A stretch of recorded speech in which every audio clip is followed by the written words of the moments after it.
in the ring, representing the Clique from Manchester, England, the undisputed wrestling hardcore champion, Outlaw Ryan Mitchell.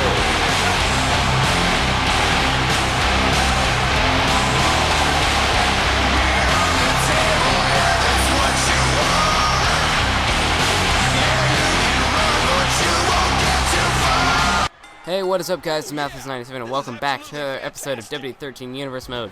Today we're bringing you guys the second edition in the history of this Universe Mode of UCW Wednesday Night Wipeout. We're going to kick things off here with the International Champion representing Thursday Night Takedown, Takeoff, whatever you want to call it.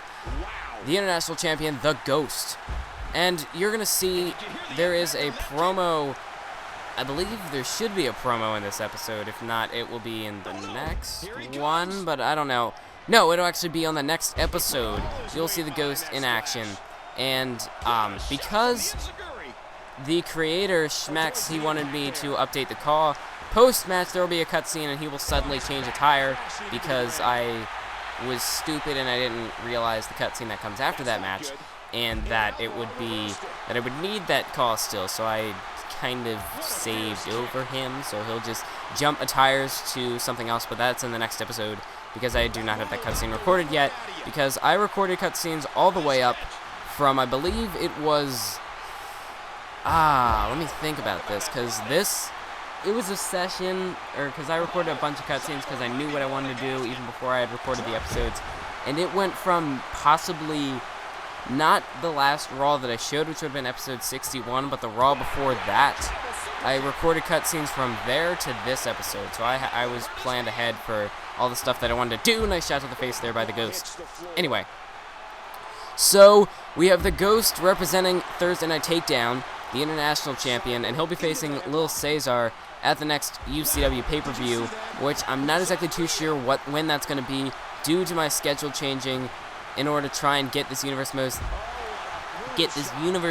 done in time for WWE 2K14, which I had originally planned to end this universe mode with a final pay-per-view, which would be WWE Survivor Series, but instead I've had to swap that pay-per-view out for UCW Final Destination, because I'm perfectly fine with carrying over the UCW storyline while I start WWE 2K14, because it will take me some time to get these calls back.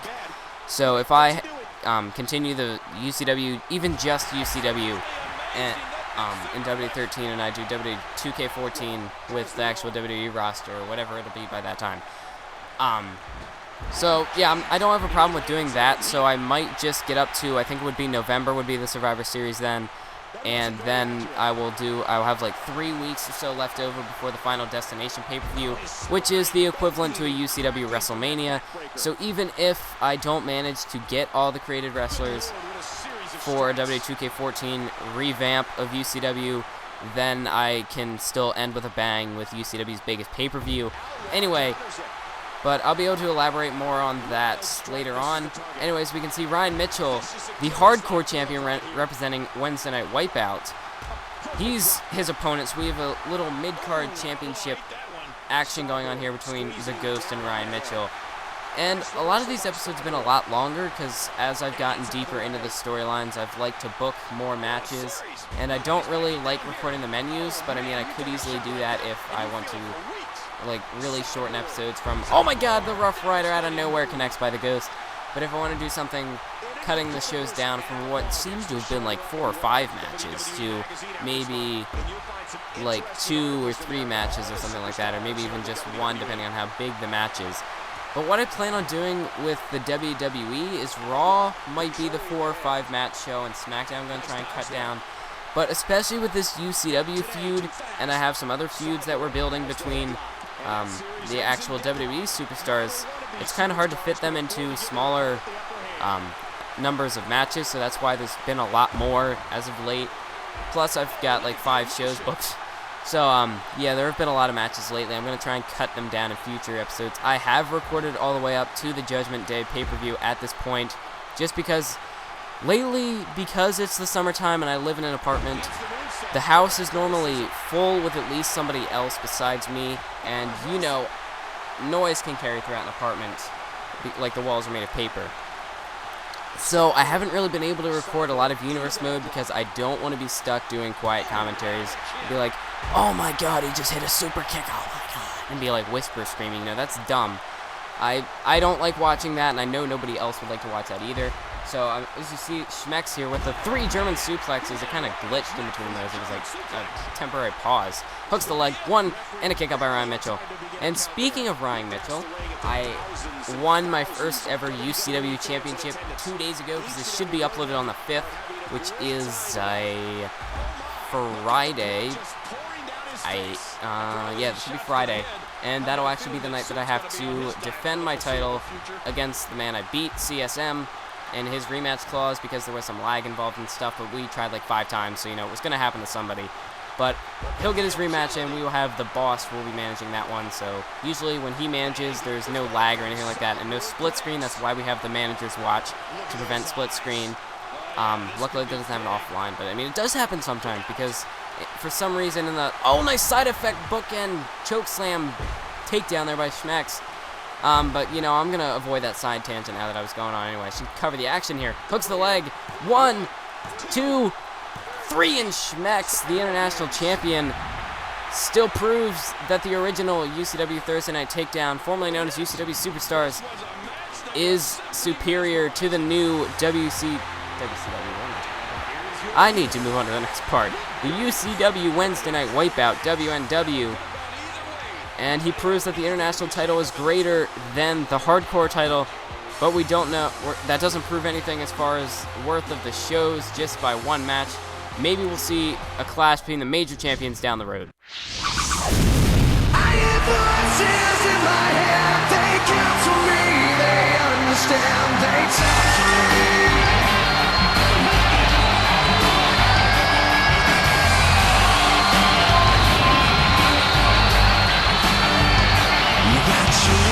In your religion, all designed to keep you safe.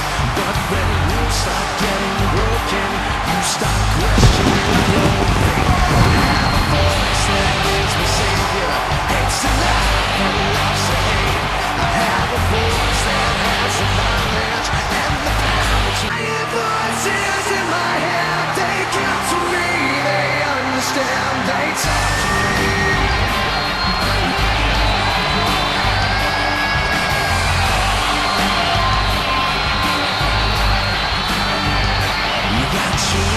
In your religion, all designed to keep you safe. But when you start getting broken, you start questioning your faith. I have a voice that is my savior. Hates to love and loves to hate. I have a voice that has the knowledge and the power. Awesome! I came to the game to play. There's a price to pay. And representing the ministry from Rochester, New York, Lily Nightmare.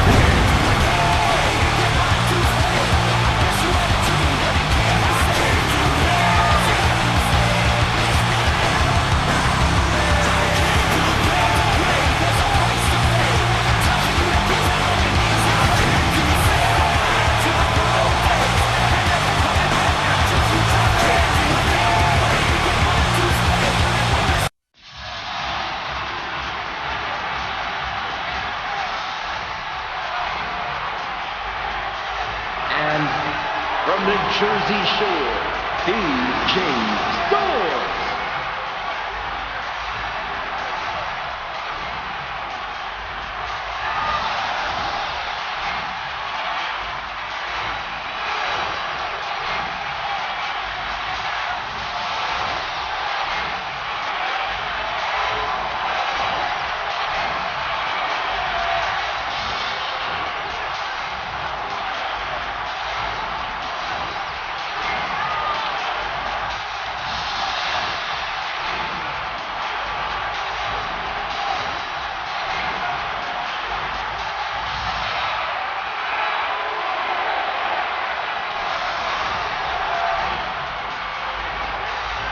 Main topic of this next match, tag teams, because I'm short on tag teams. I have about 4, I think. So if there's any superstars you want to see team up, make sure to let me know in the comments below, because I know there will be a team possibly breaking up later on due to a call update that I'm probably going to have to do. Because the way it looks now, he's not really going to pair up well with his tag team partner. I'm not going to mention who that is because I don't want to spoil it. But anyway, as we can see, we have a Fatal 4-Way match here because you cannot book multiple tag teams in a match at the same time. Otherwise, I would do something like a Fatal 4-Way tag team match or something like that. They don't even have the hardcore triple threat tornado tag sort of style, so I could have even stuck to 3. But anyway, here, as we can see, we have Chris Xavier representing the Disciples of Darkness. We have DJ Storms representing NCMG. DJ Storms in the orange and green getting kneed in the face by Chris Xavier, who is in the gray. And we see Lil Nightmare, who has I'm Awesome on his t-shirt. He's wearing red. And KBM, who's about to deliver a vicious suplex there, hooking the leg there. But anyway, we have KBM representing KBM and Amazing X.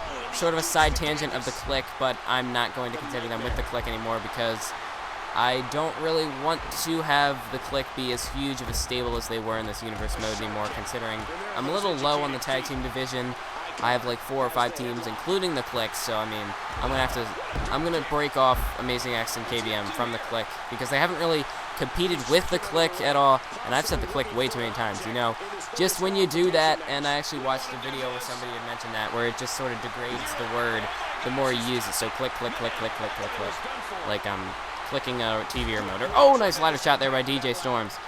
But NCMG, the powerhouse team that had formed, and they went up against the other powerhouse team, probably the two most famous, two most famous UCW tag teams in the history of tag teams, were NCMG, the team of Therm and DJ Storms, Dark and Bio, going up against B&B, which was Troy Ramirez, who is not in this universe mode, and Griffin Carter, who is also not in this universe mode, due to the creator's choice, Beans and Bubs. That's hence where he got the name B&B.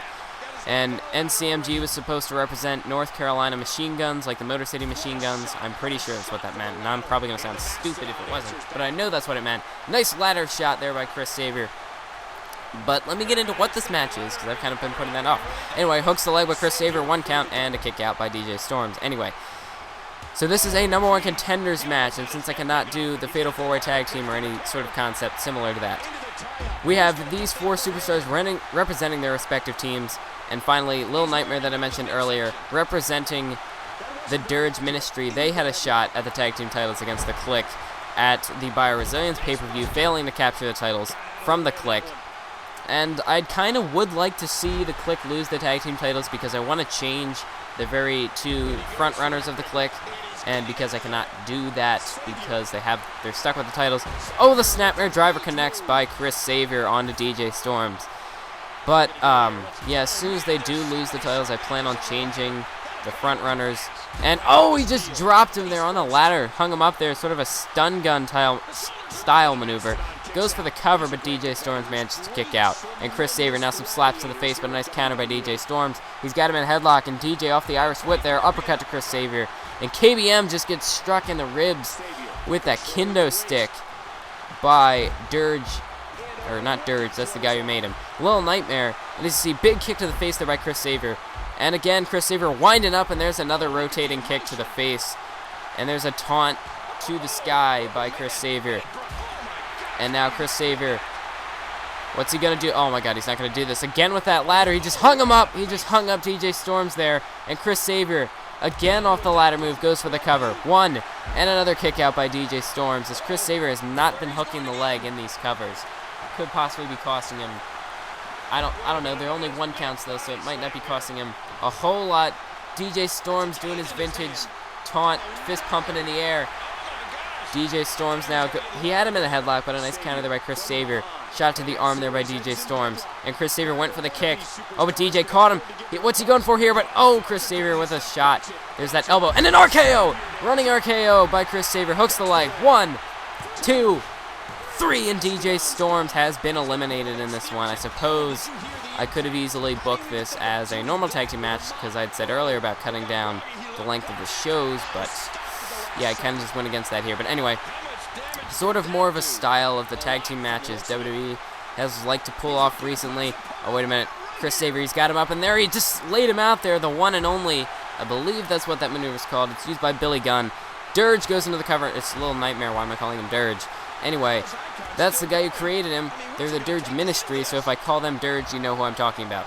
Anyway, KBM and Chris Xavier going for a double team here. They got Little Nightmare, and there's that Hardy Boy style wheelbarrow takedown maneuver. The double team anyway. Kick to the gut and a DDT. Shades of The Rock by Chris Xavier. Now Chris Xavier, he's got Dirge. I did it again. He's got Little Nightmare. And there's the Irish Whip. No, wait, what's he doing here? Oh, and he throws Dirge into a guitar held by the fan. That's a new one. That's a new maneuver there. But anyway, those sort of apron drags, or the barricade drags, I never knew were there. I knew you could Irish Whip and throw them into the crowd, but I never knew you could do like interactive stuff. Like you can grab a soda and stand on them, or you can throw them headfirst into the guitar, for the example. I don't know. I wonder what else you can do. I'll have to try that in future matches. But anyway, Little Nightmare with a nice counter avoided the maneuver KBM was attempting there in the corner. And now Chris Xavier maybe looking to put him away here. Looking to capitalize. There's a snapmare. He's got KBM down and a drop kick to the face of KBM. And again, my video is lagging. So if that means the audio lags, I mentioned in the last episode, if that happens though and it sounds like I'm using voice changer or auto tune or something like that, it's just the audio lagging. So if my video or my voice drops off like that, I hate when it happens, but I'm sorry. There's no way I'll be able to tell if that occurs or not, because it doesn't do anything to notify me or something like that. It's not like a capture where the audio will mess up and stuff like that, because all this is doing is recording. It's not playing it back, so I can't really tell. And the little recorder thing that I have going, it doesn't, you know, like ripple or anything like that to show me that it's messed up, or I don't know what it could do to show that audio is messed up. But anyway, Dirge, I did it again. Little Nightmare just watching here, just spectating as Chris Xavier and KBM tear each other apart. Nice T-bone suplex by KBM.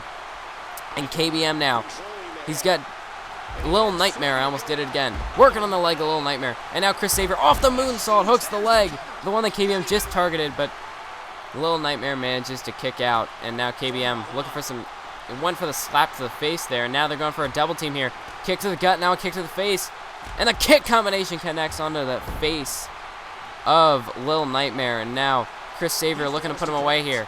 And my cat's clawing at the wall. Stop that. Okay.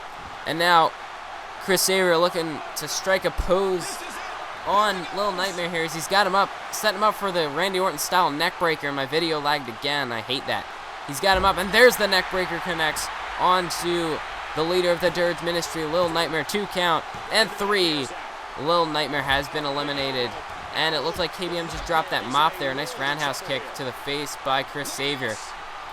And now Chris Xavier, he's got him. Hat suplex connects onto the mop. He just dropped KBM. 1, 2, 3, and Chris Xavier gets a big victory, becoming the #1 contenders. Himself and Shane Cooper, the Disciples of Darkness, will challenge the Click at the pay-per-view. What a fatal 4-way contest we just saw, crowning. Wait a minute. Oh my God. No way. He's not. That's Eliminator 17. That's Eliminator 17. He's here. He's staring down Chris Xavier, a member of the Click. 17. Coming out to make a statement for the Click, as it'll be the Disciples of Darkness versus the Click for the tag team titles in the near future. But 17 just staring down Chris Xavier. The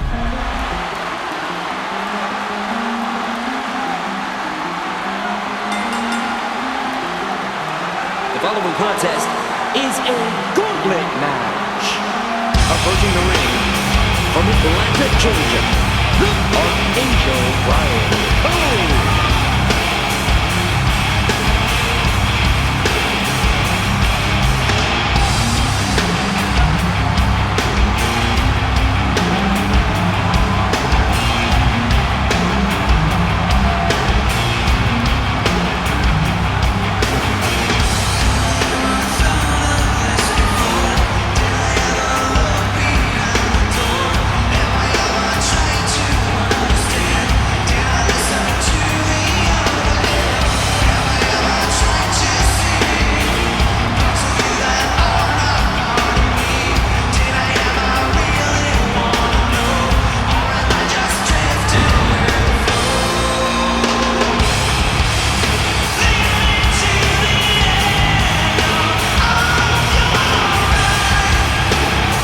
Thanks to my victory on Raw this Monday, I now have the right to face John Morrison next Sunday at the Capital Punishment pay-per-view. Finally, I can get some retribution on UCW for what they've done to me. That asshole Xander James in the back, he cost me everything. He screwed me out of my job, a title that I would have easily won. I'm calling anybody out. I'm calling you all out. Anybody back there in that locker room. It could be anywhere from John Morrison to that punk-ass Flavor Grave, that jobbing rapper who doesn't know what he's doing. He shouldn't even be in this business. And Xander James has decided to give people like that more airtime than me. He's decided to keep losers like Flavor Grave and Max Bell. He's decided to keep them on this roster. But he's going to take my job away. Just because I'm a threat to his career. I'm a threat to his little poster boy, Therm. I'm a threat to his title. He knows that I can defeat Therm for that title. He knows that eventually I would have gotten there if he hadn't stuck me in that television title match and screwed me out of a job. He knows I would be the face of the company, and Xander James cannot stomach the thought of having myself as the face of the company, because he knows that I'm not the poster boy that he wants me to be. I'm not UCW material. I'm the representation of a small guy in the WWE back in the 90s. Now, times have changed, and John Laurinaitis has graciously given me an opportunity to represent his company. He's given me a job. That's all that matters to me. I can finally get some retribution. I don't care if I was working for the WWE, if I was working in the Indies. There would have been some way, by some method, I would have gotten my revenge on UCW. Xander, I'm going to prove that this Sunday when I defeat your little lackey, John Morrison, at the pay-per-view. Even if it wasn't your decision to make John Morrison a member of this UCW roster, which I'm sure it was. There is no way he decided to just show up here out of the goodness of his conscience and join your little crap show after losing his job in the WWE. There is no way he would have helped you. I don't know what you're paying him, but I'm sure John Morrison, he's sold his soul to Xander James and this company, this crap hole known as UCW. Whereas I've traded up, gone on to bigger and better things. To get to my point here tonight, I can defeat anybody back in that UCW locker room. Whether it be Frost, whether it be the UCW champion Therm, whether it be Xander James, whether it be Morrison. It doesn't matter who you send out to face me, because I'm going to beat them. I'll take on 1 man, 2 men, 3 men, 4 men. You can send the entire roster out at me, and I will defeat them all. Without having to lift a finger, I will not break a sweat. I can defeat anybody back there just as easily as I can brush my teeth in the morning. So whoever back there thinks they have the balls, thinks they have enough wrestling skill to be able to defeat me in a one-on-one match, go ahead and get your ass out here. And I don't care, after I'm done whipping your ass, if I have to whip somebody else's ass back there. So whoever wants to come out and face me, get your ass out here right now.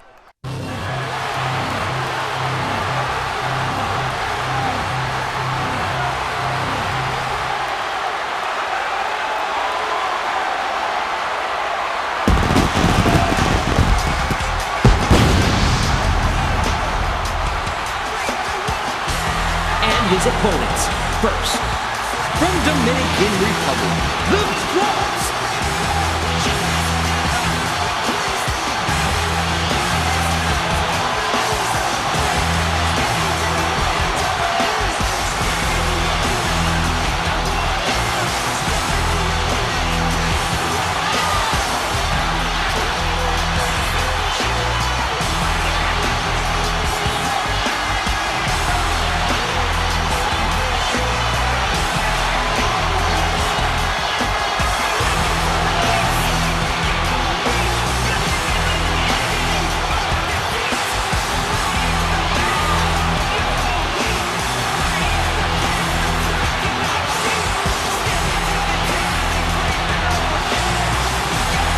Vicious words stated by Brian Cole, and I'm not at all surprised to see Frost be the first man to come out here to challenge Brian Cole in what could very well turn out to be a gauntlet match.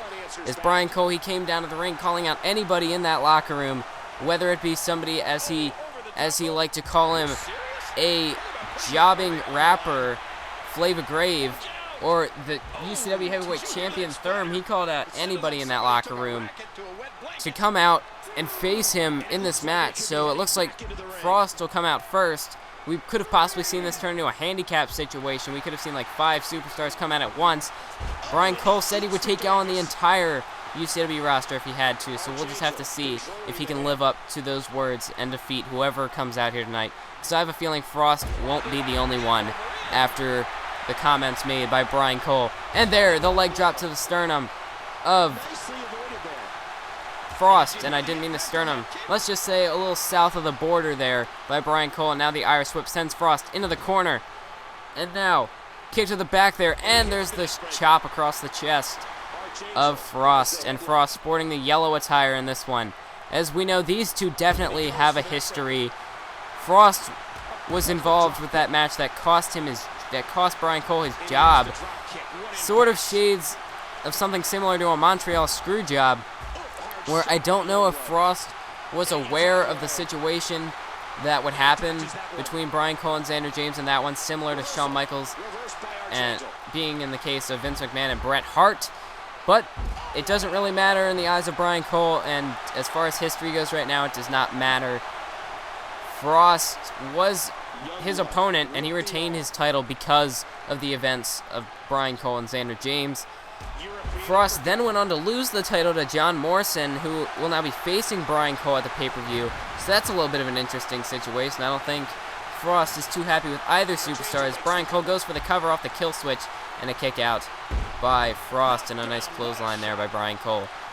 But Frost, he just lost his television title last week to John Morrison, who then lost it to Amazing X the very same night after. And then the only thing that saved John Morrison's job was when he went out after the tag team match between Xander James and Tensai. What was supposed to be a tag team match turned into more of a handicap match, as all 3 of them, John Laurinaitis, John Cena, and Tensai, just went after Xander James in that one. So that tag team match turned into more of a handicap match. John Morrison went out and saved Xander James. So I'm still not too sure what the relationship between John Morrison and Xander James is.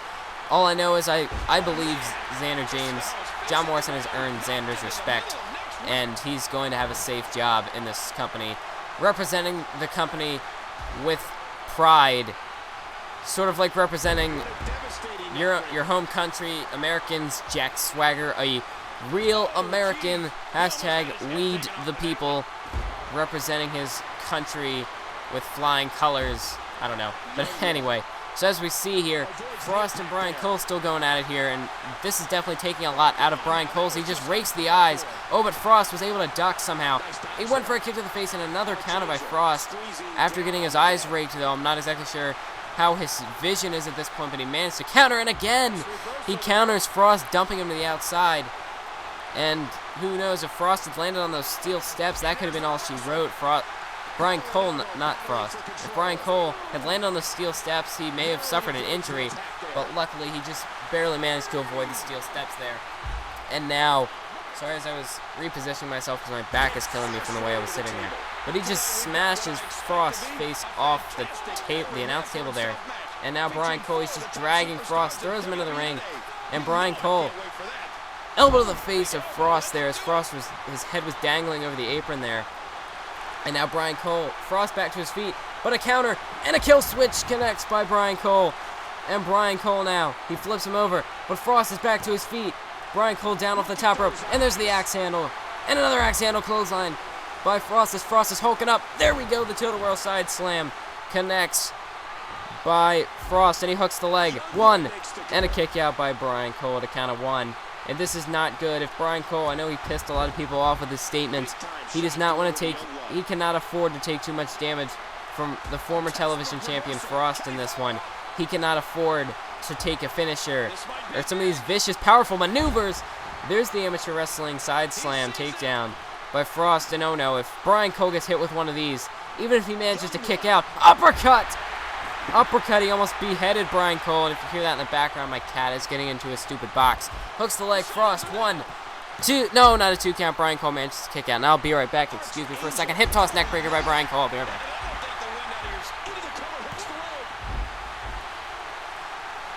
Alright, I am back. I got my cat out of the stupid box. Don't want that to interrupt the commentary. Crossbody!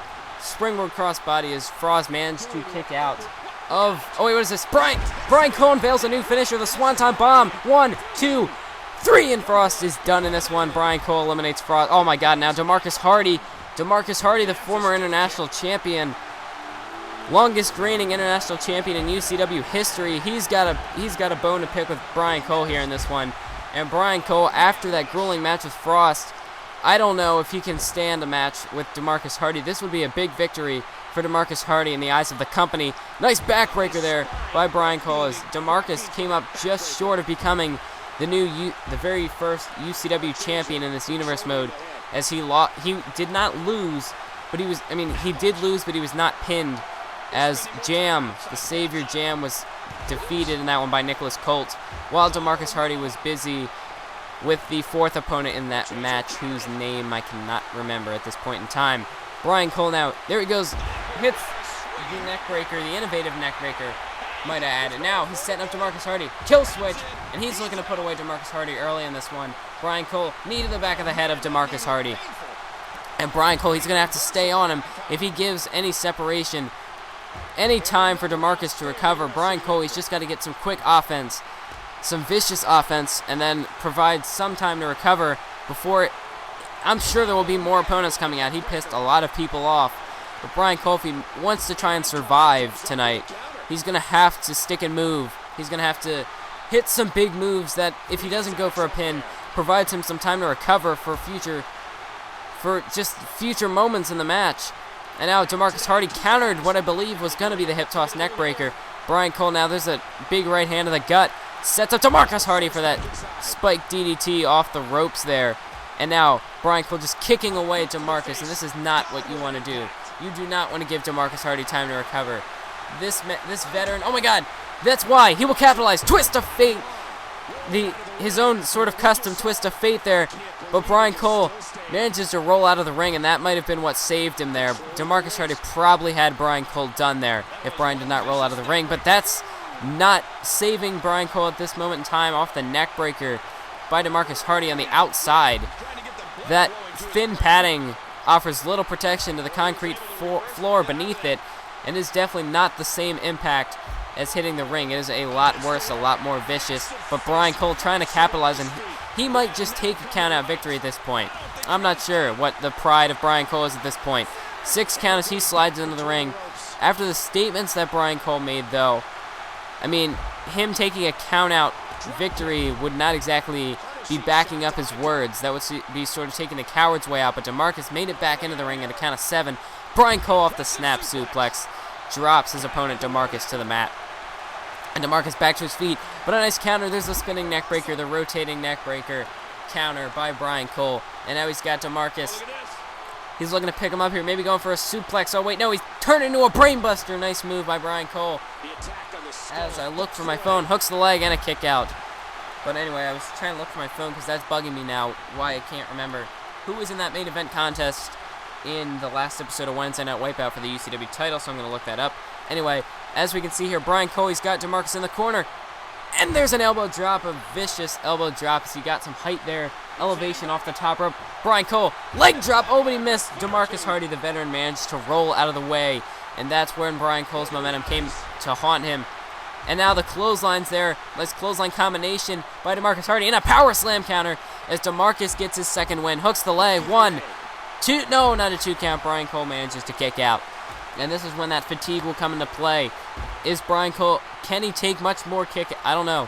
How many more kickouts does Brian Cole have in him? How many big high-impact maneuvers can he withstand in this one as he connects with that corner drop kick and a kick to the gut there of DeMarcus Hardy. And now he just twists the face of DeMarcus, and again, this is a case where Brian Cole's arrogance could cost him. But now he's going off the ropes here, setting him up, knee to the gut, and a leg drop to the back of the head, driving him face first into the mat. And now Brian Cole, he's looking to put him away.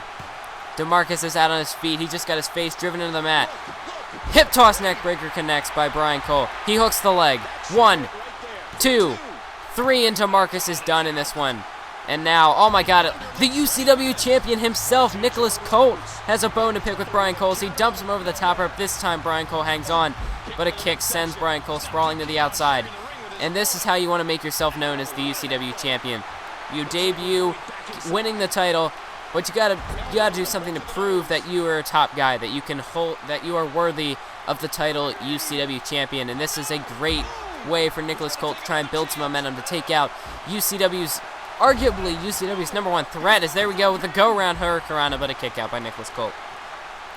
Arguably UCW's biggest threat at this point in time is not John Cena or Tensai. It would be Brian Cole, who he's got history with Xander James. He's got vengeance. He seeks vengeance upon the loss of his job rather than just losing a few matches at the pay-per-view and getting your company taken over. Brian Cole, this is a bit more personal for him, and I'm sure he has more of a personal drive than does John Laurinaitis. As John Laurinaitis, he cannot physically go out and inflict the kind of abuse that he might want to on other superstars. He's not exactly at the appropriate age to resume his wrestling career. Whereas Brian Cole, he could very well be at the prime of his career. This could very well be the highest point in his career. And now he's got Nicholas Cole, and there's a kill switch connects. But this would be the opportune time for Brian Cole to seek vengeance and to start off on his main event path, seeking a world championship. This would be the moment where Brian Cole makes himself a top guy. And he's definitely got to be the biggest man on UCW's hit list. And as you can see, he's got a lot of people lining up to try and take him out. As we see, he's just been busted open by Nicholas Colt. Shades of the punishment that he's taken throughout these matches. And I am now looking it up. It was Leon Rivers who was competing in that UCW title Fatal 4-Way last week, live in the main event of Wednesday Night Wipeout. By the way, if you missed that match, be sure to check it out. OMG Moments not working here for this announce table. Brian Cole now going back into the ring. Looks like he's got other plans. Brian Cole going off the top rope. Elbow drop through the announce table off the top rope. And he just dropped an elbow, driving not only his elbow deep into the heart of Nicholas Colt, but he drove Nicholas Colt through the announce table, adding impact, but that might have possibly cushioned the fall for Brian Cole. So that's sort of a win-win there for Brian. An elbow to the face of Nicholas Colt, and Brian Cole may be looking to end it here, but he couldn't go for the cover. Nicholas Colt made it back to his feet before Brian Cole could hook a leg. And a bulldog counter by Nicholas Colt. Nicholas Colt, this could be his moment. If he could just connect with the finisher, it'd be over. Brian Cole with a counter, though, and he sends him to the outside. Brian Cole there with another right hand to the gut and a spike DDT. Driving Nicholas Colt into the mat. And a swanton! Swanton, you can't let Brian Cole build this kind of momentum. And a kick out! And a kick out by Nicholas Cole. And that might have sounded kind of like a constipated scream. But it can't be quite too loud because someone is in the house. But they are on the very end of the house. And so far, I managed to go through another commentary without doing this far. It's been about maybe 45 minutes of commentating, which is something I needed to do for this universe mode. So I'm a little more confident that I can be sort of at this level of volume. But anyway, one count and a kick out by Brian Cole. But I'm not going to be like, oh my god, like super mark out, smart mark, sort of, I don't know. I'm not going to super mark out on these. But anyway, hooks the leg. One. No, a kick out by Nicholas Colt as he stays alive in this one. Oh my god, Brian Cole got caught. He went for the gut kick. Oh, but now he caught Nicholas Colt there. Hip toss neck breaker to Nicholas Colt. And Brian Cole, he's not going to go for a pin. He's looking to do more damage. Went for the swanton. And that cost him. That just cost him. But I'm not going to be like super loud because then I will get hurt and I'll have to stop probably. One count. Two. And no, Brian Cole manages to kick out. As you see, I had to use the resiliency there. I almost got caught. Brian Cole almost got caught by Nicholas Colt there. He went for the swanton after hitting a hip toss neck breaker, which I thought could have put Nicholas Colt away, but Nicholas Colt popping back to his feet to avoid the swanton apparently proved me wrong. Hip toss neck breaker connects. Brian Cole playing it safe, going for the neck breaker. Hooks the leg. 1, 2, 3, and Brian Cole manages to successfully run the gauntlet in this one, surviving this episode of Wednesday Night Wipeout, defeating 3 tough competitors. And Brian Cole has run the gauntlet here tonight, defeating Frost, DeMarcus Hart. Wait a minute. Oh my god. Brian Cole's seeing something down there at the stage. I don't know what's going on. John Morrison! John Morrison! He hits a clothesline on a Brian Cole, and he just dropped his opponent this Sunday at the Capital Punish pay-per-view, or next Sunday at the Capital Punish pay-per-view. Oh my God, what a statement made by John Morrison. Thanks for watching this video. Hit that like button. Keep on YouTubing.